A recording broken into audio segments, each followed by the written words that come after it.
ஒரு ஊர்ல ஒருத்தங்க ஹஜ்ஜுக்கு போறதுக்காக சொல்லிக்கிட்டு இருக்க நேரம் ஒரு ஆலிமை சந்திக்காரு.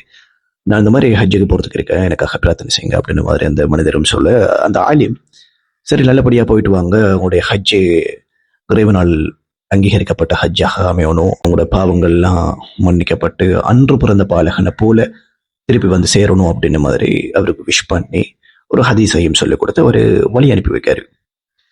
இந்த மனிதரும் ஹஜ்ஜுக்கு போயிட்டு கடமைகளை முடிச்சுக்கிட்டு நாடு திரும்பினாரு. அதே ஆலிமை சந்திக்காரு. அந்த ஆலிமுக்கு ஷாக் ஆயிட்டு, என்னது இவர் கோலம் எல்லாம் டிஃப்ரெண்டா இருக்கு.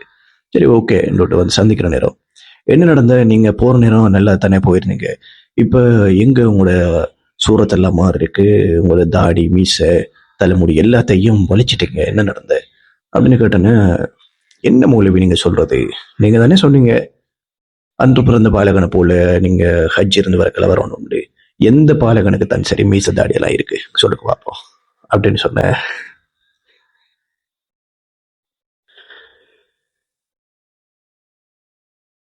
அப்படின்னு சொல்ல அந்த ஆலிமும் ஷோக் ஆயிட்டாரு. இப்படியும் மனிதர்கள் இருக்கத்தான் செய்றாங்க. அதனாலதான் நம்ம ஒரு வணக்க வழிபாடாக இருந்தாலும் சரி, எந்த விஷயமா இருந்தாலும் சரி, கல்வியா இருந்தாலும் சரி, தெளிவான முறையில படிக்கிறத படிச்சுக்கிட்டு நம்ம செயற்பாட்டில் இறங்கணும். அதுலதான் பூர்ணமான கூலிகள் இருக்கும். இந்த வீடியோவில் தான் நான் சொல்ல வந்ததுதான் மோட்டிவ். இந்த முறையும் யாரும் ஹஜ் இருந்து வரக்கல மீசதாடியோட வராங்களா இல்லை வலிச்சிட்டு வராங்களான்னு கொஞ்சம் வாட்ச் பண்ணுங்க.